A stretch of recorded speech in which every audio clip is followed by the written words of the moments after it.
श्रीशैले सदापात्रं दीभक्त्यादिगुणार्णवमितीन्द्रप्रणमं वन्दे रमजमान्द्रमुनिं लक्ष्मीनाथसमारम्भां नादयामुनमध्यमामस्मदाचार्यपर्यन्तां वन्दे गुरुपरम्परां यो नित्यमच्युतपदाम्बुजग्मरुक्मव्यामोहतकस्तदिराणित्रिणेमेनस्मत्कुरोर्भवदोऽस्य दये सिन्धोः रामानुजस्य शरणौ शरणं प्रपद्ये माता पिता इव तस्तनया विभूतिः सर्वं यतेव नियमेने मदन्वयानाम् आद्यस्नः कुलपतेर्वखलाप्रमं श्रीमत्तदङ्करिखलं प्रणामि मूर्तनः भूतं सरस्वतीदासकुलशेखर योगिवाहान् भक्ताङ्गैरणवरहालेन्द्रं श्रीमत्पराङ्गणसम्प्रणोद्भिनिद्यं गुरुमोहमणदीद्य प्राहवेदानशेषान् नरपति परिक्लप्तं शुल्कमदात् कामः स्वस्वरवन्द्यं रङ्गनादस्य சாட்சா விஷ்ணு சித்தம் நமாமி மின்னார்தரமதில் சோழ்வில்லி புத்தோர் இன்னொருகால் சொன்னார் கழக்கமலம் சூடினோம் முன்னால் கிழி எருத்தான் என்றெருத்தோம் கீழ்மையினில் சேரும் வழி எருத்தோம் நெஞ்சமே வந்து பாண்டியன் கொண்டாட பற்றபிரான் வந்தான் என்று வேண்டிய சங்கமெடுத்தூத வேண்டிய வேதங்கள் ஓதி விருந்து கிழி எருத்தான் பாதங்கள் யாமுடைய பற்று அல்லாண்டு பல்லாண்டு பல்லாயிரத்தாண்டு பல கோடி நூறாயிரம் அல்லாண்டதின் தோல் மணிவண்ணா உன் செவ்வடி செவ்வெதிருக்காப்படியோ மோனோடும் நின்னோடும் பெருவென்றி ஆயிரம் பல்லாண்டு வடிவாய் நின் உளமார்பில் வாழ்கின்ற மங்கையும் பல்லாண்டு வடிவார் சோதி வளத்துறையும் சுடராழியும் பல்லாண்டு படைவோர் புக்கு முழங்கும் அப்பாஞ்ச சன்னியமும் பல்லாண்டே. ஹரே கிருஷ்ணா ஹரே கிருஷ்ணா. ஸ்டார்ட் பண்ணலாம். குருவந்தனம் ஸ்லைட்ஸ் ஃபாலோ பண்ணுங்க. ஸ்லைட்ஸ் போட்டிருக்க அழகாக ஸ்லைட்ஸில் ஸ்லோவாக என் கூட படிச்சுட்டே வாங்க. ஒரு பீரியட் ஆஃப் டைம் உங்களுக்கு ப்ராக்டிஸ் ஆகிடும். லக்ஷ்மீநாத சமாரம்பாம் நாதயாமுன மத்தியமாம் அஸ்மதாச்சாரிய பர்யந்தாம் வந்தே குரு பரம்பராம். ஓம் பார்த்தாய பிரதிபோதிதாம் பகவதா நாராயணேன ஸ்வயம் व्यासेन कृतितां पुराणमुनिना मध्ये महाभारतम् अद्वैतां प्रदवर्शिनीं बहवतीमष्टादशाध्यायिनीम् अम्बद्वामनुसन्धातामि भगवद्गीते भवेद्देशिनीं वसुदेवसुदं देवं कंससानूरमर्दनम् देवकी परमानन्दं कृष्णं वन्दे जगद्गुरुं. कृष्णाय वासुदेवाय देवकीनन्दनाय च नन्दगोपकुमाराय गोविन्दाय नमो नमः. मूकं करोति वाचालं पंगुं लङ्कयते गिरिं यत्कृपातमहं वन्दे परमानन्दमाधवं. नमः पङ्कजनाभाय नमः पङ्कजमालिने नमः पङ्कजनेत्राय नमस्ते पङ्कजाङ्क्रिये. कस्तूरितिलकं ललाटपटले वक्षस्थले कौस्तुभं नासक्रे वरमौक्तिकं करतले वेणुकरे कङ्कणं सर्वाङ्गे हरिचन्दनं सुललितं कण्डसमुक्तावलि गोपस्त्री परिवेष्टितो विजयते गोपालसूटामणिं.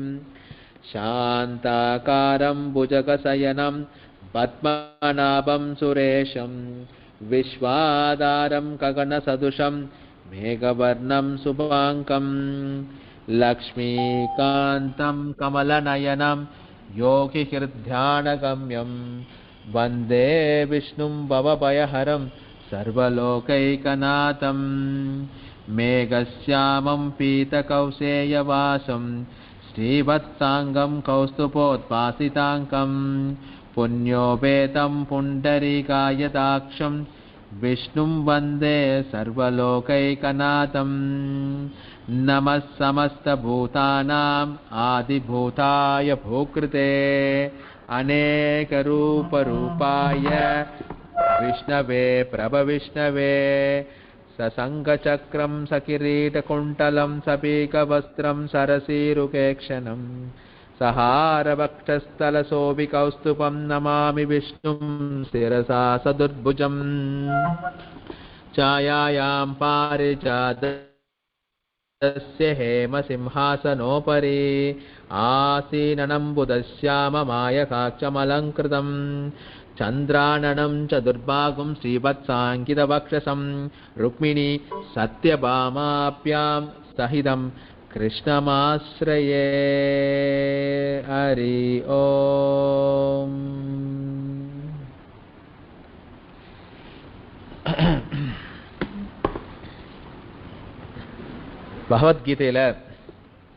பகவத்கீதையோடைய பெருமையை பார்த்து கொண்டிருக்கிறோம்.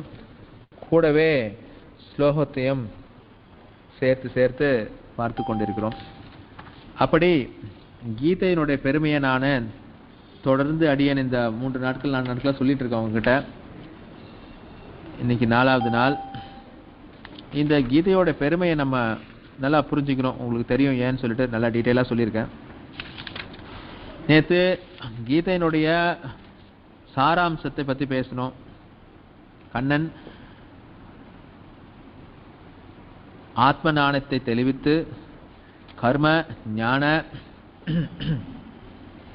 மற்றும் பக்தி யோகங்களை முழுவதுமாக தெரிவித்து இதன் மூலமாக நாம் அறியப்படும் வஸ்து அந்த பரம்பொருள் ஸ்ரீமன் நாராயணனே அப்படி என்பதை ஆளவந்தார் அழகாக சுருக்கமாக சொன்னதை நாம் கவனித்தோம். அதற்கப்புறம் முதல் 6 அத்தியாயங்கள் கர்மஞான வைராகிய யோகங்களை பற்றி அழகாக குறிப்பிடுவதாகவும் 2வது 6 அத்தியாயங்கள்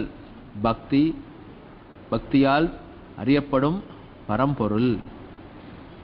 அதற்கப்புறம் கடைசி அத்தியாயத்தில் முக்குணங்களுடைய பிரபாவம், நமக்கு ஏற்படும் இந்த முக்குணங்களில் நமக்கு ஏற்படும் இந்த முக்குணங்களால் நமக்கு ஏற்படும் பாதிப்புகள், இதை எல்லாம் நம்ம பார்க்க போறோம். அதற்கப்புறம் கர்மயோகத்திலும் பக்தி யோகத்திலும் நாம் விடப்பட்ட முக்கிய மற்ற கருத்துக்களை இங்கே பார்க்கலாம் என்று இருக்கிறோம். அது இந்த 3வது சாப்டர். இது ஒரு ஷார்ட் சம்மரி மாதிரி. இது ஒரு குயிக்கா நம்ம என்னென்னலாம் கற்றுக்க போறோம் அப்படின்றது. அதாவது கீதை எண்ணிலடங்காத கருத்துக்கள் கொண்ட ஆழமான பெருங்கடல். இந்த கீதையில் மூழ்கி எழுந்து ரத்தனங்களை கண்டெடுப்பது போல் இந்த கீதையில் நாம் முழுகும் பொழுது அழகான கருத்துக்கள், ரத்தின குவியல்கள் கிடைக்கும் அப்படின்னு சொல்றாங்க. இந்த ஆகாயத்தில் இதுக்கு ஒரு தத்துவம் சொல்றாங்க. ஒரு அற்புதமான தத்துவம். தயவு செஞ்சு கொஞ்சம் க்ளோஸா கேளுங்க.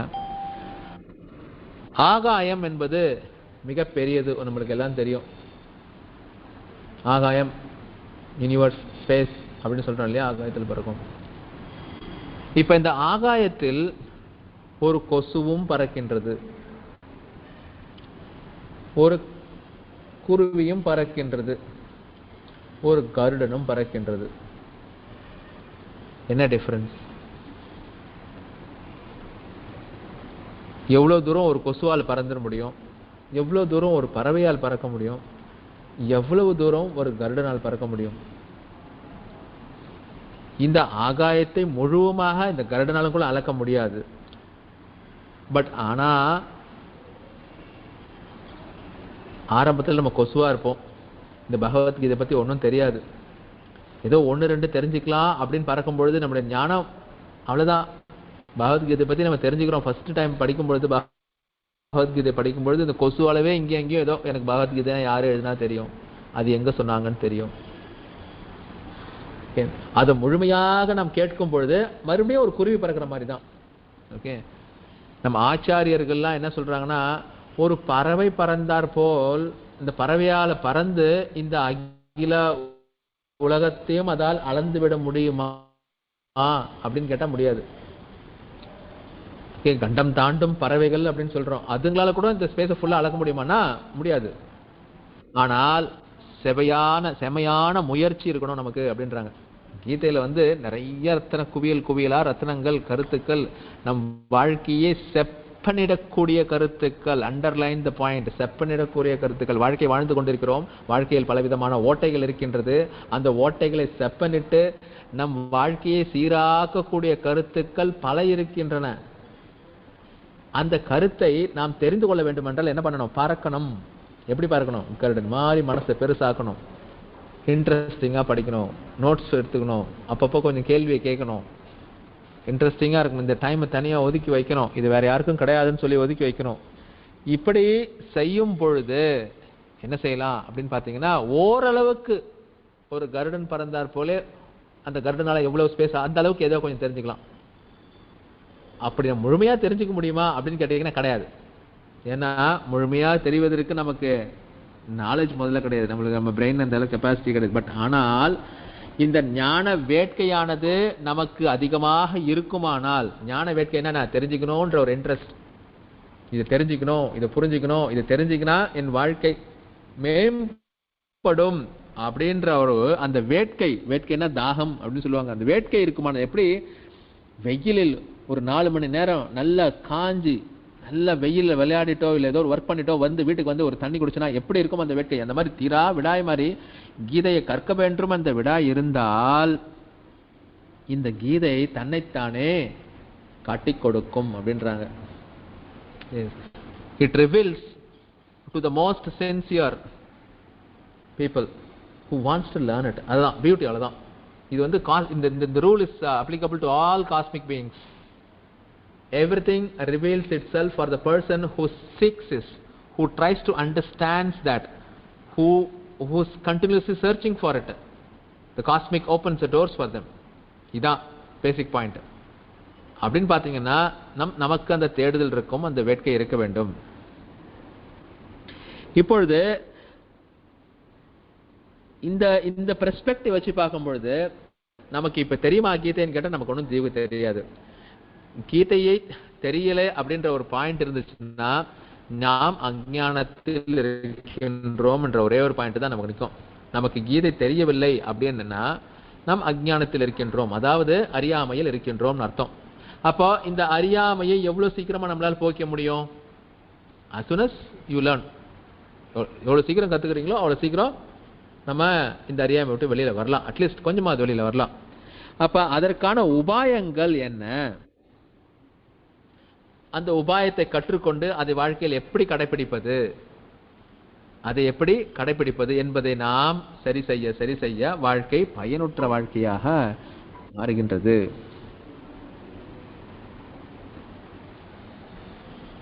இதுல அர்த்த பஞ்சகம் அப்படின்னு ஒரு சாஸ்திரத்தை சொல்லுவாங்க. அதை சுருக்கமாக பகவத்கீதை கூறுகிறது அப்படின்னு சொல்லுவாங்க. பஞ்சகம், அர்த்த பஞ்சகம் அப்படின்னா 5 விதமான, இதுல 5 விதமான கேள்வி. நாம் யார்? ஃபர்ஸ்ட் உங்களுக்கு புரியறதுக்கோசம் கொஞ்சம் ஈஸியா சொல்றேன். நாம் யார் அப்படின்னு ஒரு கேள்வி.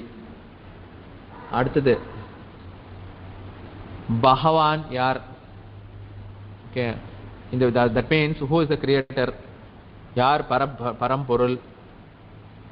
அப்புறம் அப்படி அந்த பரம்பொருள் நம்ம இங்கே படைத்திருக்கின்றான். எப்படி படைத்திருக்கான்னு பார்த்தீங்கன்னா அழியக்கூடிய ஒரு வஸ்துவில் நம்ம வைத்து சேர்த்திருக்கிறான், அவ்வளவுதான்.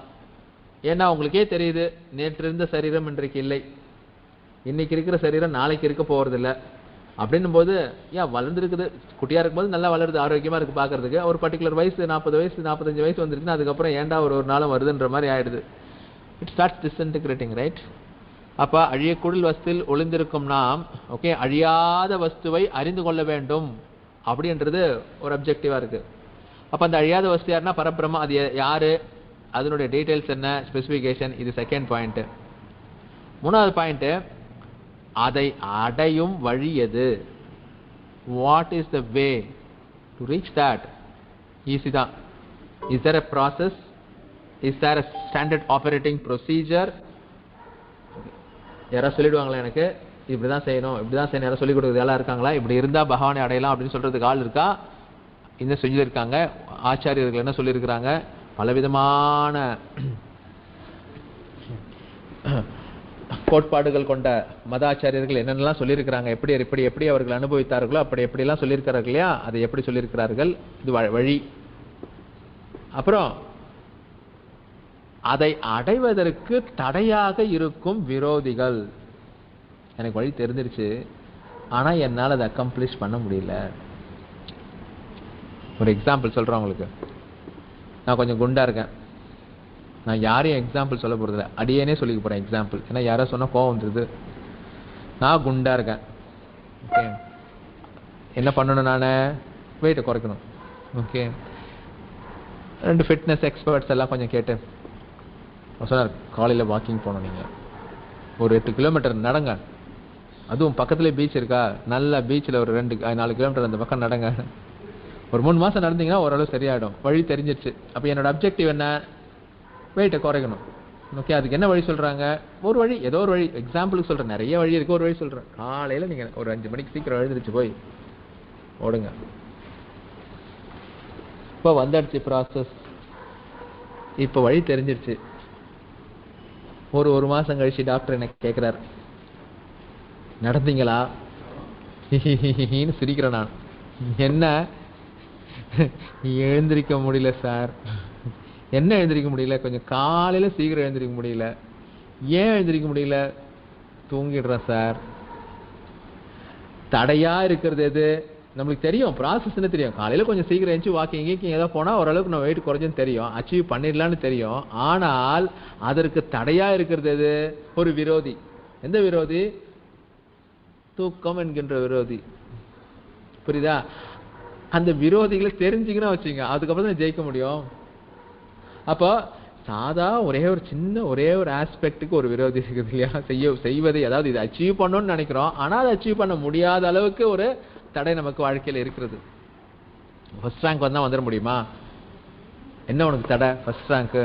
அப்பா அந்த பையன் இருக்கான்லப்பா, அவன் தான்ப்பா தடை. என்னது அந்த பையன்? எப்படிடா அவனுக்கு தடை? அவன் எப்படியாவது ஃபர்ஸ்ட் மார்க் வாங்கிடுறான், நான் எப்பொழுதும் செகண்ட் மார்க் தான் வாங்குறேன். அவன் தான் தடை. அவன் மாத்திரம் ஸ்கூலுக்கு எக்ஸாம் எழுத வரலன்னு வச்சுக்கோ, நான் ஃபர்ஸ்ட் ரேங்க் வந்துடும். அவன் வரக்கூடாது எக்ஸாமுக்கு. நீ ப்ரேயர் பண்ணிக்கோ அவனுக்கு வயிற்று வலி வந்துடணுன்ட்டு. இன்னைக்கு அவன் எக்ஸாம் எழுதலாம், நான் வந்துடுவேன். இது வந்து இன்னொரு பெர்ஸ்பெக்டிவ். விரோதி கழிந்தால் நல்லது நமக்கு அப்படின்ட்டு. அப்ப வாழ்க்கையில் நாம் அடையக்கூடிய ஒரு பொருளுக்கும் அனைத்துக்குமே பார்த்தீங்கன்னா சில தடங்கல்கள், விரோதிகள் இருக்கின்றன. அப்ப நம்ம சாதாரண ஒரு மார்க்கு, சாதாரண ஒரு வெயிட்னும் பொழுது நிறைய தடைகள் இருக்கின்றது நமக்கு. இந்த பகவத்கீதை கிளாஸுக்கு வர்றதுக்கே நிறைய தடை, என்னென்னமோ தடையெல்லாம் வரும். ஓகே, என்னென்னமோ பாருங்க, முதல் நாள் 35, 2வது நாள் 30, 20, 4வது நாள் 25. ஓகே, நிறைய பேருக்கு தடை இருக்கிறது. அடக்கடவுளே, தடையாக இருப்பது நான் காதுல போட்டுனாவது கேளுங்க, வேலை இருக்கும்போது கேளுங்கன்னு சொல்லி சொன்னோம். பட் இருந்தாலுமே என்ன இருக்கு? தடைதான். இப்போ அடையக்கூடியதை அடைவிடாமல் தடுக்கின்றது விரோதிகள் இல்லையா? இது இப்ப 4 விஷயம் சொல்லிட்டேன். அடுத்தது என்ன? அடைவதால் ஏற்படும் பயன். What is the benefit? Okay, immortality அப்படின்னு சொல்லுவாங்க. அப்படின் பொழுது இந்த 5 விஷயங்கள் சொல்றாங்க இல்லையா? இந்த 5 விஷயங்கள் தான் அர்த்த பஞ்சகம் அப்படின்னு சொல்லுவாங்க. எந்த ஒரு காப்பியமும், எந்த ஒரு ஆச்சாரர்களுடைய கிரந்தங்களும் ஓகே இந்த 5 விஷயங்களை நமக்கு போதிக்க வேண்டும். ஓகே, பகவத்கீதை இதை அற்புதமாக நமக்கு தெரிவிக்கின்றது.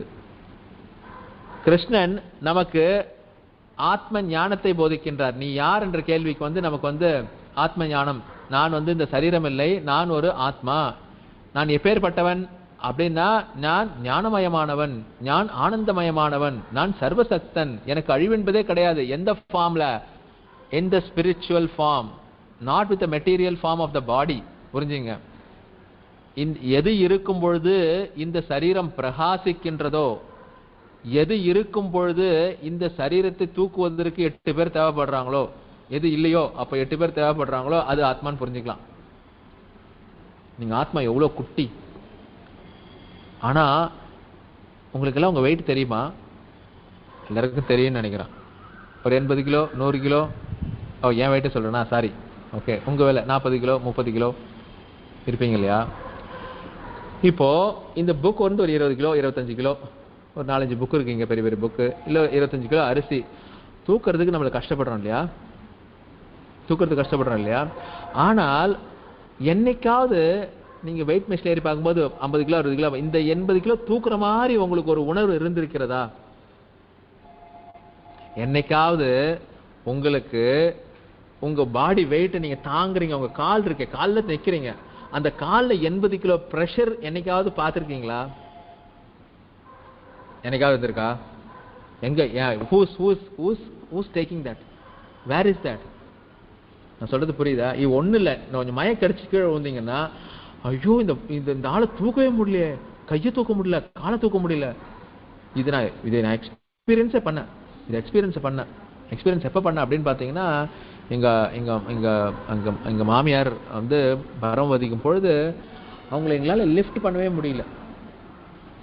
we cannot able to lift it. அவங்க நல்லா உயரம், நல்லா தாட்டியா இருப்பாங்க, என்னால் தூக்க முடியல. It's very difficult actually. அப்போ ஆனா அவ்வளோ 4 5 6 பேர் 7 பேர் அவங்கள லிஃப்ட் பண்றதுக்கு அந்த மாதிரி ரொம்ப கஷ்டப்பட்டோம்.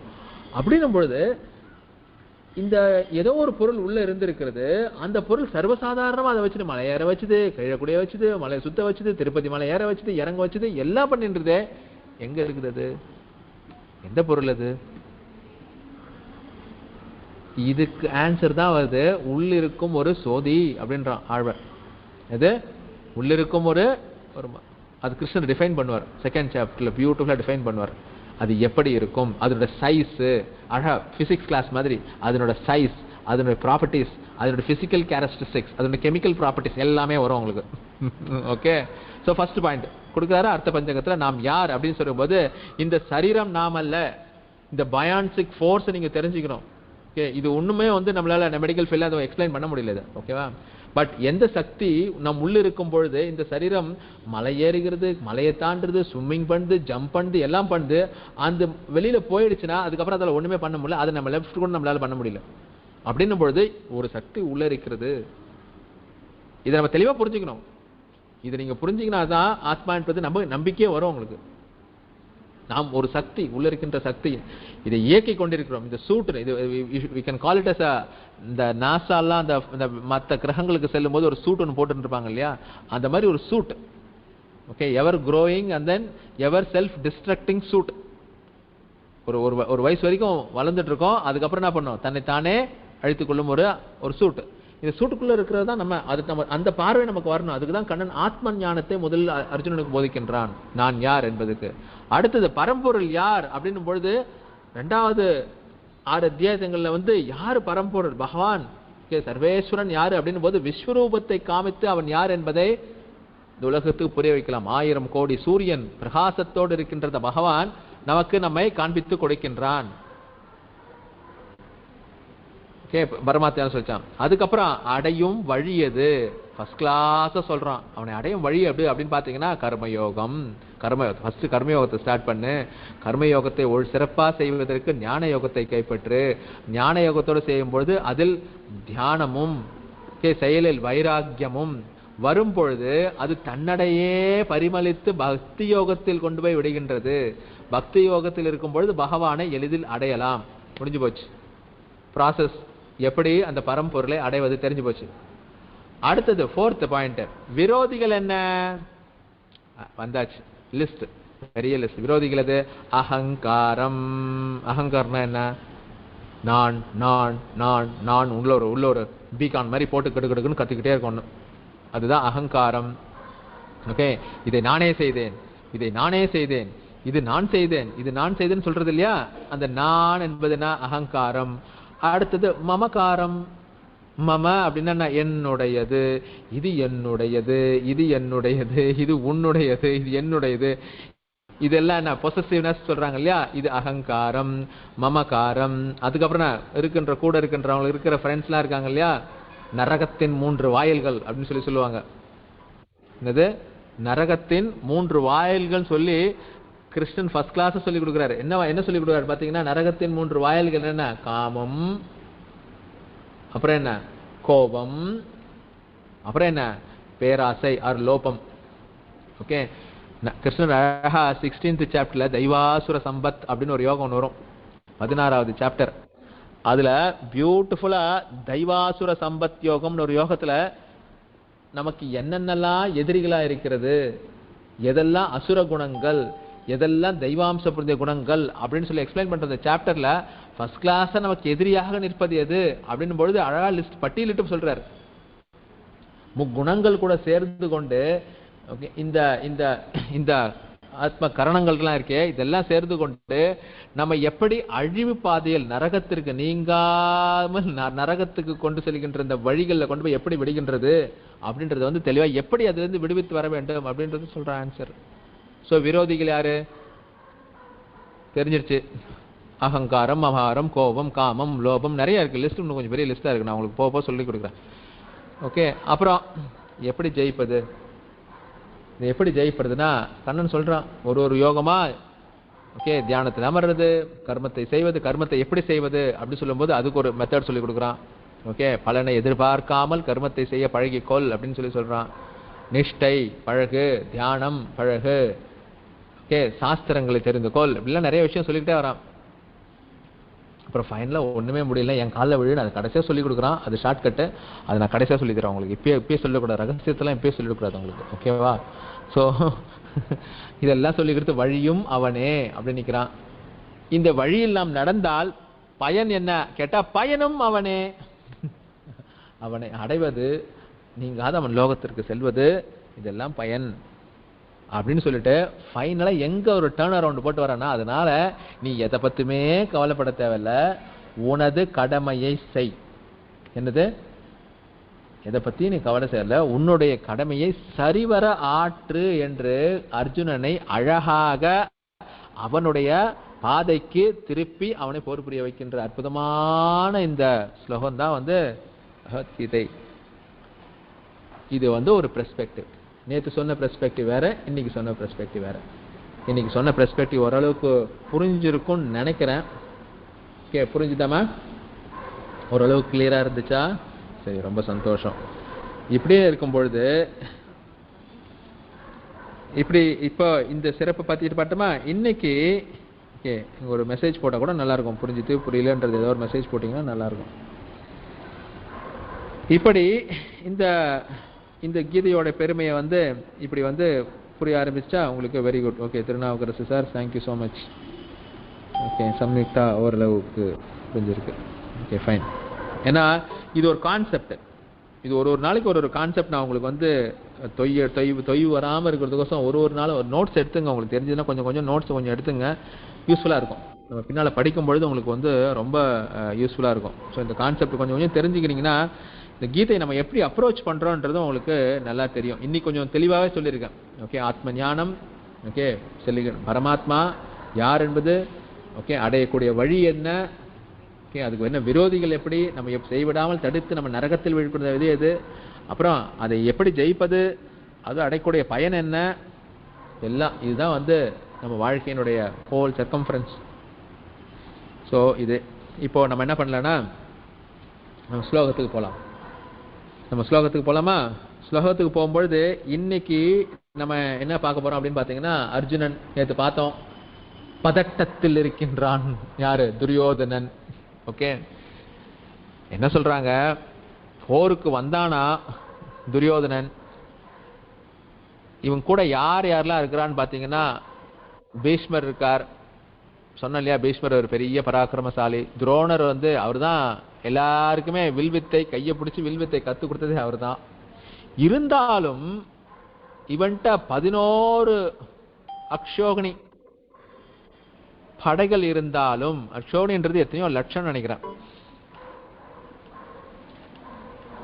அவங்ககிட்ட 7 அக்ஷோகினி படைகள் இருந்தாலும் பாண்டவர்கள் எப்படி அதை கட்டுக்கோப்பாகவும் அவர்களுடைய வியூகத்தை எப்படி கட்டுக்கோப்பாக வைத்திருந்ததை பார்த்ததும் அவனுக்கு பதட்டம் வந்துருச்சு.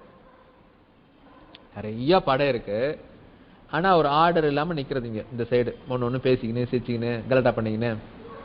அசம்பிளி நம்ம வர்றதுக்கு முன்னாடி பசங்க எல்லாம் எங்கேயும் நின்று இருக்கும் தெரியுமா. அப்புறம் ஒரு பிரின்சிபல் வராருன்னா அட்டென்ஷன் எல்லாம் வந்து கட்ட கட்ட கட்டக்கன்னு நின்று இல்லையா, அந்த மாதிரி இந்த பாண்டவ படம் எப்படி இருக்குதுன்னா அப்படியே ஒரு ஆர்கனைஸ்டா ஸ்ட்ரக்சர்டா அப்படியே கண்கள் ஒரு தீரத்தோட அப்படியே நிக்குது. இதை பார்த்தவொடனே அது சின்ன படம் தான் இருந்தாலும் ஒருத்தன் 100 பேரை கொள்ற அளவுக்கு தைரியமா இருக்காங்க. இங்க இருக்கிறதெல்லாம் நடுங்கி இருக்கு. இதை பார்த்த உடனே தலைவனான ராஜா குணுக்கு நடுங்க ஆரம்பிச்சிருச்சு. குதிரையை விட்டு குடுகு, தேரை விட்டு இறங்கி குடுகுடு குடுகுடு ஆச்சாரியன் பாருங்கள் பாருங்கள் பாருங்கள், அதான் நேற்று பார்த்தோம் இல்லையா, பாருங்கள் ஆச்சாரியரே அப்படின்னு ஆரம்பிச்சிட்டாரு. பாரு பாரு பாரு எப்படி வச்சிருக்கான் பார், உன்னோட சிஷ்யம் உன்னை கொல்றதுக்குன்னே வர வாங்கினவன் வந்திருக்கான் பார், எப்படி வச்சிருக்கான் பார், நீ எப்படி வச்சிருக்கே, சர்க்காசம் எல்லாமே அதுல உண்டு. டென்ஷன் ஆகிட்டார். ரைட்டு. இந்த இந்த படைய பாருன்னு சொல்லிட்டு துரோணர்கிட்ட போய், துரோணர் பெரிய ஆச்சாரியர் இல்லையா, துரோணர்கிட்ட போய் சொல்றாரு எப்படி அழகாக நேர்த்தியாக அவர்கள் வைத்திருக்கிறார்கள் அப்படின்னு சொல்லிட்டு. அதாவது எதிரியை புகழ்வது போர் லட்சணம் அன்று. ஓகே, நீ போருக்கு போறீங்கன்னு வச்சுங்க, நம்மளுக்கெல்லாம் போர் போறோம் வச்சுங்களேன். போருக்கு போனோன்னு வச்சுங்களேன், கொஞ்சம் இந்த மகாபாரதம் படம் சீரியல்லாம் பார்த்துருப்பீங்கன்னு நினைக்கிறேன். அது பார்த்தீங்கன்னா அவன் தன்னுடைய பெருமை தான் சொல்லிப்பான். நான் யார் தெரியுமா, நான் அவனை ஜெயிச்சவன், இவனை ஜெயித்தவன், நான் இவனை வென்றவன், நான் அவனை வென்றவன். இந்த மாதிரி மிரட்டியா பயந்து ஓடிடுவான்னு ஒரு நப்பாசை. அவன் யார வேணா ஜெய், இப்ப அடுத்து என் கூட சண்டை போடுன்னு சொல்லி நின்னானு வச்சுக்கேன், ஐயோ இவன் ஒன்னும் அடங்க மாட்டானே, நிறைய சொல்லி ஊதி பார்த்துட்டுமே ஒன்னும் நடக்கலையே அப்படின்னு. அப்ப தன்னுடைய பெருமைகள் தான் முதல்ல சொல்லுவாங்க இல்லையா. இங்க எப்படி ஆச்சுன்னா, இவனுடைய நேரம் எப்படி இருக்குது, துரியோதன நேரம் எப்படி இருக்குன்னா, பாரு பாரு பாரு பாண்டவ படையை, ஓகே எவ்வளவு நேர்த்தியாக இருக்கின்றது. உன்னோட சிஷ்யன் திருப்பதன் இருக்கானே, உன்னை கொல்றதுக்குன்னே வர வாங்கி வச்சிருக்கானே, எவ்வளவு நேர்த்தி அமைச்சு வச்சிருக்கான், நீ வச்சிருக்கிய படைய அப்படியே சர்க்காசம். அந்த மாதிரி ரொம்ப டென்ஷன் பத. ஏன்னா நேற்று சொன்ன இல்லையா, தர்மத்தின் பக்கம் நாம் இருக்கும் பொழுது நாம் எந்த செயலும் தெளிவாகவும் தைரியமாகவும் செய்ய முடியும். உங்க வீட்டில் இருக்கிற உங்க வீட்டில் ஒரு குலாப் ஜாமுன் இருக்குன்னா, நீங்க பாட்டு வீட போவீங்க, கதவை திறப்பீங்க, ஓபன் பண்ணுவீங்க, ஃப்ரிட்ஜ் ஓபன் பண்ணுவீங்க, எடுத்து அழகா இன்பமா ஊஞ்சல்ல உட்காந்து நல்லா சாப்பிடுவீங்க. ஓகே, இதே பக்கத்து வீட்டு ஃப்ரிட்ஜில் இருக்குது. ஓகே, உங்களுக்கு பிடிச்ச குலாப் ஜாமுன், ஓகே நீங்க சாவி கீழே கிடக்குது, எடுத்து திறந்தோம்னா உள்ள போய் எடுத்துடலாம், போய் எடுத்துட்டு வாங்கலாம் பார்ப்போம். அது உள்ள போறதுக்குள்ளார உங்களுக்கு 1000 டென்ஷன், 1000 வந்துருவாங்களோ மாட்டாங்களோ, வந்துருவாங்களோ, ஐயோ எடுக்கும்போது குலாப் ஜாம் தட்டி கீழே விழுந்து போட்டு பெரட்டி விட்டு கதவை திறந்துட்டு ஓடி வந்துருவீங்க. ஏன் உள்ள இருக்கிறது கூட ஒத்துக்க மாட்டுது, உள்ள இருக்கிறதோட ஒத்துக்க மாட்டுது, நம்ம செய்யறது அதர்மமான செயல். இந்த பதட்டத்தில் தான் என்ன பண்றான் துரியோதனன் இருக்கின்றான். என்ன இவன் செய்வது தர்மம் இல்லைன்னு சொல்லி அவனுக்கே தெரியுது. கீழே விழும்போதே தடுக்கும் பொத்துன்னு.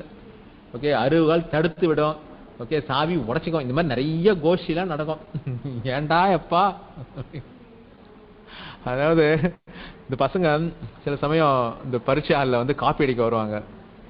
ஓகே, அது எதுவுமே தெரியாது எழுதி வச்சா கூட சில சமயம் பாஸ் பண்ணுறோம். ஆனால் கையில் ஏதோ ஒன்று எழுதி வச்சுக்கணும், இல்லை எங்கேயோ ஒரு பிட்டு வச்சுட்டு நடுங்கும், தட்ட தட்ட தட்ட தட்டுன்னு கால் நடுங்கும், கை நடுங்கும், வேர்த்து வேர்த்து கொட்டும்.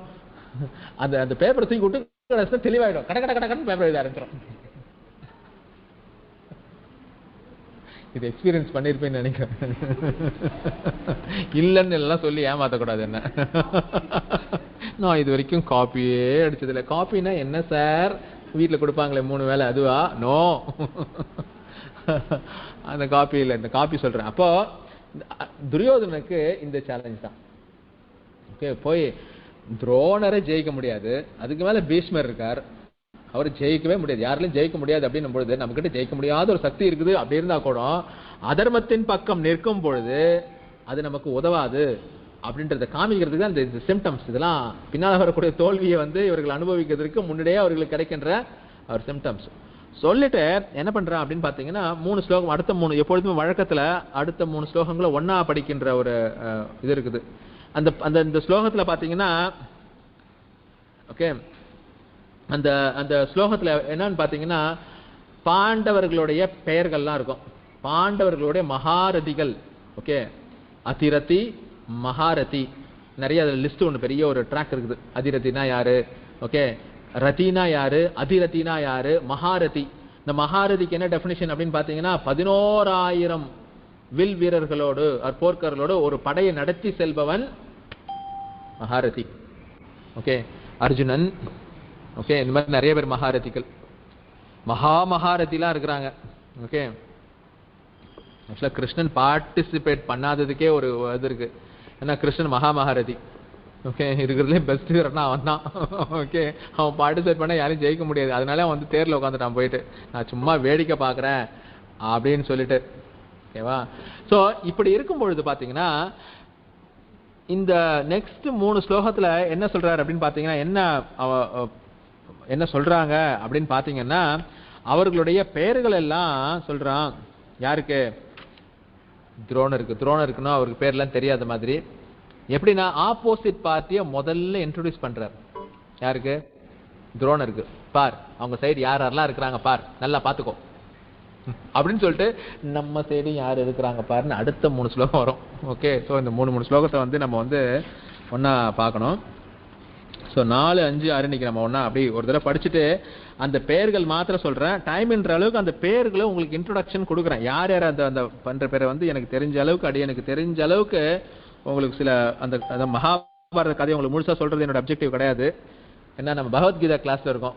மகாபாரதம் சொற்பொழி என்னைக்கு ஆற்றும் பொழுது நீங்க வந்து உட்கார்ந்தீங்கன்னா மகாபாரதம் உங்களுக்கு தெளிவா சொல்லி கொடுக்குறேன். இப்போ வந்து பகவத்கீதையில இருக்கும் அப்படின்றதுனால இன்ட்ரோடக்ஷன் மாத்திரம் அந்த பெயர்களுக்கு மாத்திரம் நான் உங்களுக்கு பண்ணி கொடுக்குறேன். சரியா? அப்படின்னும் போது நெக்ஸ்ட் 3 ஸ்லோகம். ஓகேவா? 3 ஸ்லோகம் என் கூட கொஞ்சம் லைட்டா படிங்க.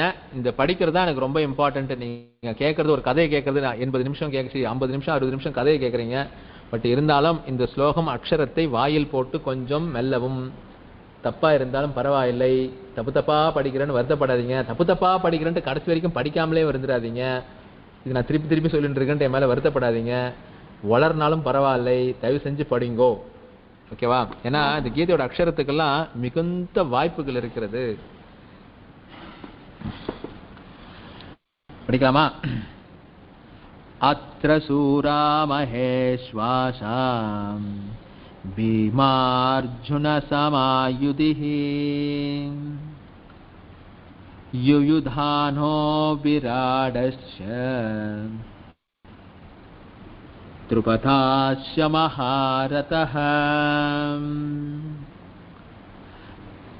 ஓகே, இன்னொரு படிக்கிறேன். அத்ர சூரா மகேஸ்வாசாம் பீமார்ஜுன சமாயுதிஹி யுயுதானோ விராடஸ்ய த்ருபதஸ்ய மஹாரதஹ. பெயர்கள் தான், அதாவது விதவிதமான அந்த படையில் யார் யார் இருக்கிறார்கள் என்ற பெயர்கள். அடுத்தது நெக்ஸ்ட் ஸ்லோகம் 5வது ஸ்லோகம் போலாமா? 5வது ஸ்லோகத்துல வந்து பாத்தீங்கன்னா திருஷ்டகேது சேகிநாத சேகிதான காசிராஜஸ்ய வீர்யவான் புருஜித் குந்திபோஜஸ்ய சைத்யஸ்ய நரபுங்கவம் திருஷ்டகேதுஸ்ஸேகிதானம் காசிராஜஸ்ய வீர்யவான் புருஜித் குந்திபோஜஸ்ய சைத்யஸ்ய நரபுங்கவஹ. அடுத்தது ஸ்லோகத்துக்கு போகலாம். நான் உங்களுக்கு அதுக்கப்புறம் உங்களுக்கு ஒன்று நான் எக்ஸ்பிளைன் பண்ணுறேன், கவலைப்படாதீங்க. வேர்டாக கூட எக்ஸ்பிளைன் பண்ணுறேன், கவலைப்படாதீங்க. ஓகே. யுதாமன்யுஸ்ஸ விக்ராந்த உத்தமௌஜாஸ்ய வீர்யவான்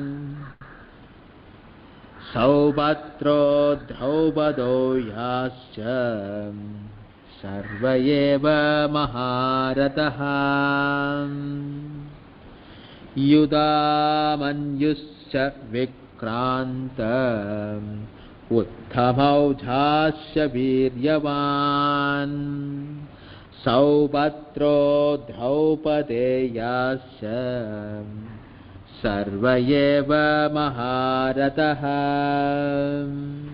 ஓகே, இது வந்து இன்னைக்கு 4, 5, 6 இந்த 3 இது வந்து துரியோதனன் வாய் வழியாக வந்த ஸ்லோகங்கள், இந்த 3 ஸ்லோகங்களும்.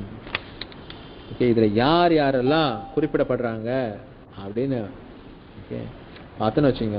ஸ்லோகம் அந்த முன்னாடி ஸ்லோகம் போகணும். இந்த வேர்ட் ஸ்பிளிட் போமா, சாப்டர் 4 வேர்ட் ஸ்பிளிட்டுக்கு போயேன்.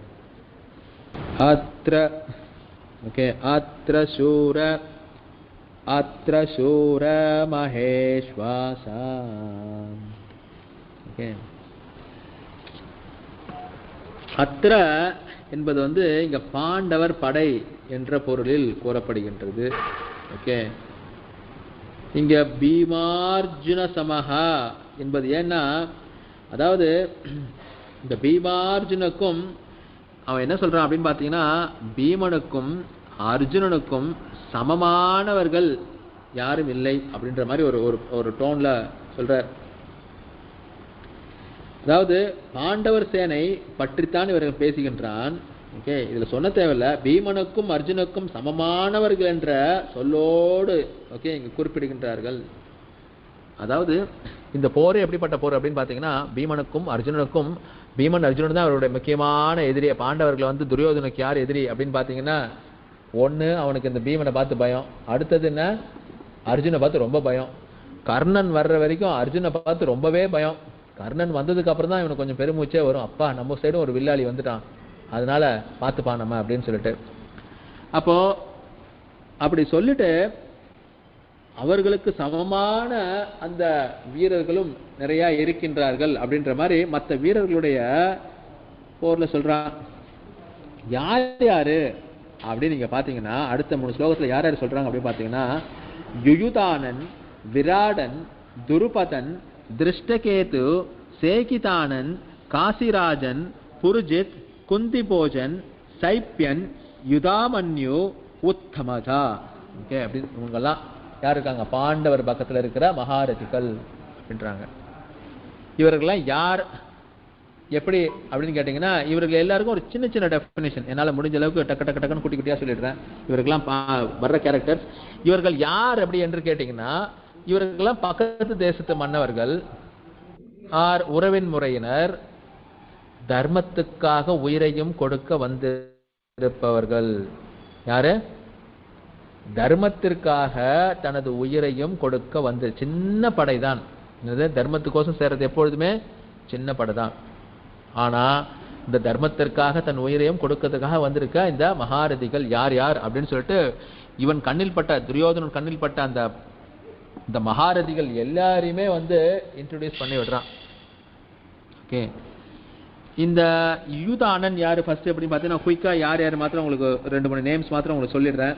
இந்த யுயுதானன் யாரு அப்படின்னு பார்த்தீங்கன்னா, இவன் அர்ஜுனனுடைய சிஷ்யன். சாத்தியக்கும் ஓகே இந்த யுகிதானன் என்ற பெயர் உண்டு.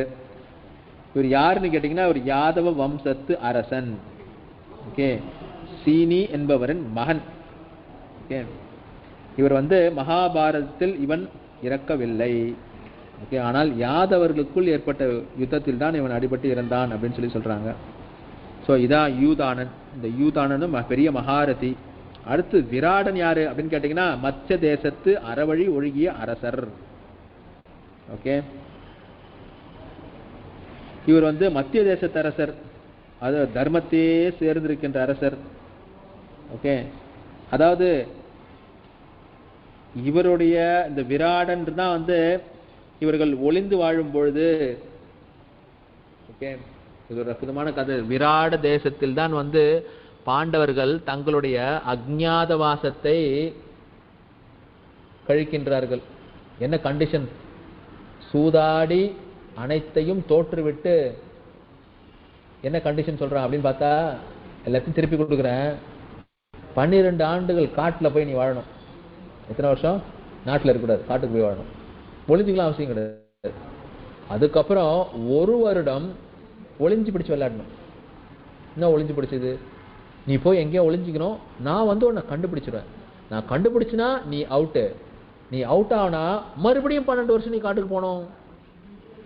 ஓகே, அப்புறம் நீ மறுபடியும் ஒளிஞ்சிக்கணும். நீ மறுபடியும் ஒளிஞ்சிப்பியா, நான் உன்னை தேடுவேனா? உன்னை நான் கண்டுபிடிச்சல 5 பேர்ல யாரையா ஒருத்தங்களையாவது நான் கண்டுபிடிச்சிட்டேன், மறுபடியும் நீ 12 வருஷத்துக்கு போயிடணும். அப்புறம் மறுபடியும் நீ ஒளிஞ்சிக்கணும். இதான் டீல். டீல் புரியுதா உங்களுக்கு? மகாபாரத டீல் எத்தனை பேருக்கு இந்த டீல் புரிஞ்சதில்லை. என்ன இவங்களுடைய ஐடியா என்னன்னா, இந்த 5 பேரை யாராவது மறைச்சு வைக்க முடியுமா? அதுவும் பீமனை மறைச்சு வச்சிட முடியுமா? இவன் சாப்பாட்டுக்கு அந்த ஊர் காலி ஆயிடும். ஸோ இவன் எங்க இருந்தாலும் கண்டுபிடிச்சிடலாம். அர்ஜுனனை மறைச்சு வச்சிட முடியுமா? வில்லாளி. புரியுதா? தர்மனை மறைச்சு வச்சிருமா? வில்லாளி. ஓகே, ஆனா நடந்தது என்னன்னா, 12 வருஷம் காட்டுல கஷ்டப்பட்டாங்க, இல்லைன்னு சொல்லல. 12 வருடம் கஷ்டப்படுறாங்க.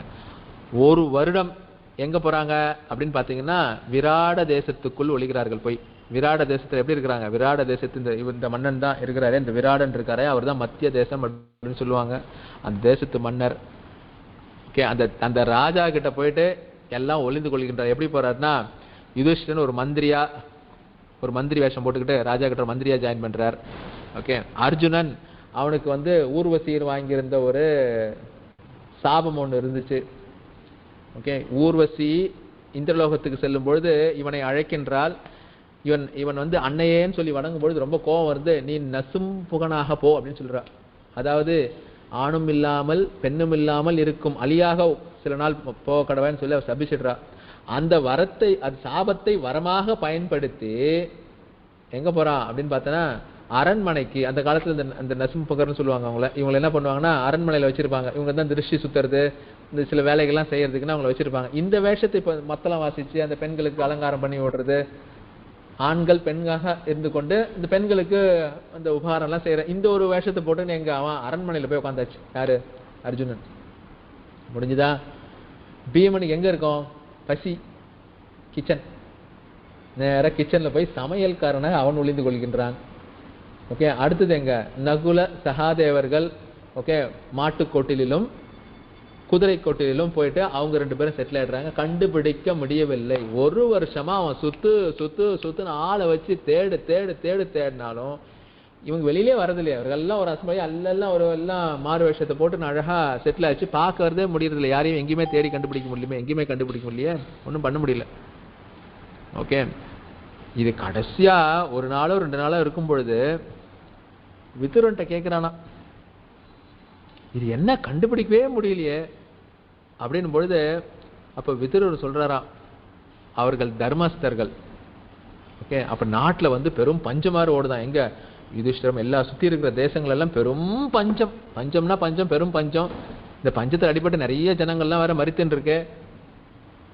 இப்ப விதுரர் சொல்றாரா, எந்த தேசத்தில் இந்த பஞ்சத்திலும் மழை இருக்கின்றதோ, எந்த தேசத்தில், ஏன்னா தர்மபுத்திரன் தர்மத்தோடு வழிகின்ற இருக்கிற அதனால மழை பொய்க்காது அப்படின்னும் போது மறுபடியும் ஓட்டர்கள் அனுப்புறான். அவன் எங்க அனுப்புறான்? எங்க பார்த்தாலும் தேடி அனுப்புறான். அனுப்பும்பொழுது பார்த்தனா விராட தேசம் செழிப்பாக இருக்கின்றது நியூஸ் வருது. உடனே விராட தேசத்துக்கு எல்லாம் படையெடுத்து வரானுங்க. வரும்பொழுது தேதி முடிந்து விடுகின்றது, போர் எடுத்து வரானுங்க. தேதி முடிந்து வருது. அர்ஜுனன் என்ன பண்றான், தன்னை விடுவித்து கொண்டு போர்ல எல்லாரையும் ஒரே நாள தோக்கடிச்சு தடுத்து விடுறான். இப்ப என்ன கான்ஃபிளிக்ட் அப்படின்னு பாத்தீங்கன்னா, இன்னைக்கு நான் உன்னை வெளில போக சொல்றேன், இன்னைக்குல இருந்து நீ கேம் ஸ்டார்ட் கோ அப்படின்னு சொல்றேன். இன்னைக்கு கவுண்ட் பண்ணுமா, இன்னைக்கு கவுண்ட் பண்ணக்கூடாதுன்றதான் கணக்கு. என்ன கான்ஃபிளிக்ட் அப்படின்னா, நான் இன்னைக்கு போக சொன்னல, நான் நாளையில இருந்து தான் கவுண்ட் பண்ணுவேன், அதனால நீ 1 நாள் லேட் அப்படின்னு அர்ஜுனோட கணக்கு. யாரு? துரியோதனோட கணக்கு. ஓகே, அவங்க என்ன சொல்றாங்க, இன்னைக்கு வெளில அனுப்பினேன் இல்லையா, இன்னைக்கு நைட் நான் காட்டுல தானே தூங்கினேன், உன் வீட்டுல தூங்கினேன், அப்ப இன்னைக்கு தான் கணக்கு. இந்த கணக்கு டிஃபரன்ஸ்ல மறுபடியும் ஏமாத்து. இல்ல நாங்க ஒன்ன கண்டுபிடிச்சிட்டோம், அர்ஜுனனை நாங்கள் கண்டுபிடித்து விட்டோம், நாங்கள் ஒத்துக்க மாட்டோம், அந்த 1 வருஷத்துக்குள்ள கடைசி நாளைக்கு கண்டுபிடிச்சிட்டோம். அந்த சைடு என்ன கணக்குன்னா, கிடையாது, நேத்தோட முடிஞ்சு போச்சு, இன்னைக்கு நாங்க வெளில வந்துட்டோம். இல்ல முடியாது, நீ 12 வருஷம் மறுபடியும் போ. எப்படி 12 வருஷம் போறது, நான் முடிச்சிட்டேன். இதுதான் கான்ஃபிளிக்ட். இவர்கள் பிரகாரம் நாங்க முடித்து விட்டோம். ஓகே, அவர்கள் பிரகாரம் முடிக்கல. இந்த கான்ஃபிளிக்ட்ல தான் ஒத்துக்கல, இவங்களும் ஒத்துக்கல, அவங்களும் ஒத்துக்கல, போர் ஆயிடுச்சு. நீ மறுபடியும் 12 வருஷம் போயிட்டு வா, மறுபடியும் 1 வருஷம் இருந்துட்டு வா, நாங்க மறுபடியும் கண்டுபிடிக்கிறோம். சான்ஸே கிடையாது. ஏற்கனவே 12 வருஷம் நான் டேட் பிரகாரம் நாங்க முடிச்சாச்சு. நீ எந்த அஸ்ட்ராலஜர்னா போய் கேள்வி, நாங்க முடிச்சாச்சு. ஆனா துரியோதனன் அதுக்கு ஒத்துக்கவே இல்லை. ஒத்துக்காம என்ன பண்ண முடியாது, நீ வெளியே போ அப்படின்னுறான்.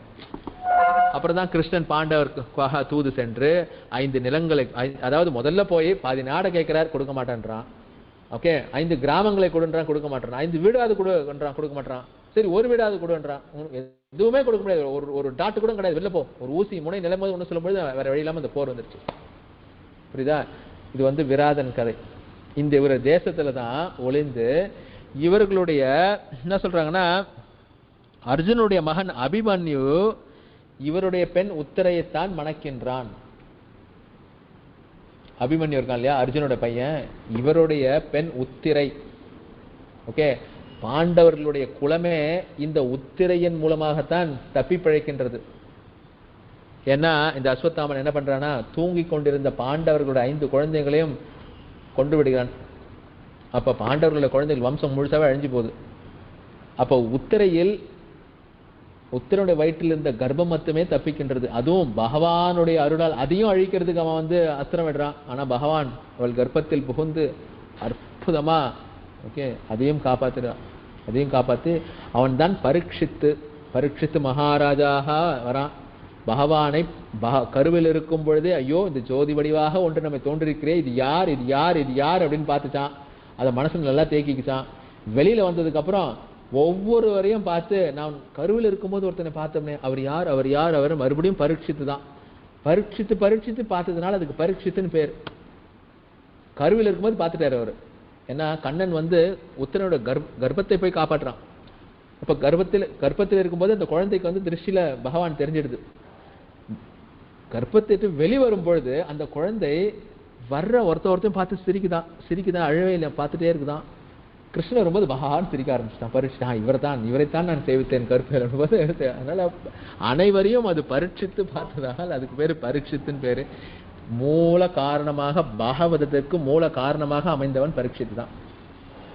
ஏன் பாகவத கதை இன்று தோன்றி பாகவதம் இன்று மண்ணில் ஓடுகின்றதால் அதற்கு மூல காரணம் பாகவது. இப்போ இவ்வளோ ஸ்டோரி இந்த விராடனுடைய பொண்ணு தான் உத்திரை. இந்த உத்திரையே அபிமன்யு மணக்கின்றான். ஓகே இவர்கள் அனைவரும் என்ன பண்றாங்க, இவர்களுடைய 3 மகன்களும் இந்த போர்ல செத்து போயிடுறாங்க. நிறுத்துக்கிறா.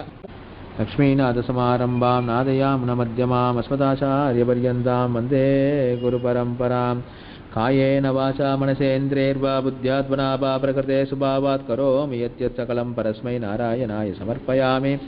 ஸ்வஸ்தி பிரஜாப்ய பரிபாலயந்தாம் ஞாயேப மார்கேண மகிம் மஹிமா கோப்ராமணேभ्य சுபமஸ்து நித்யம் லோகா சமஸ்தா சுகினோ பவந்து.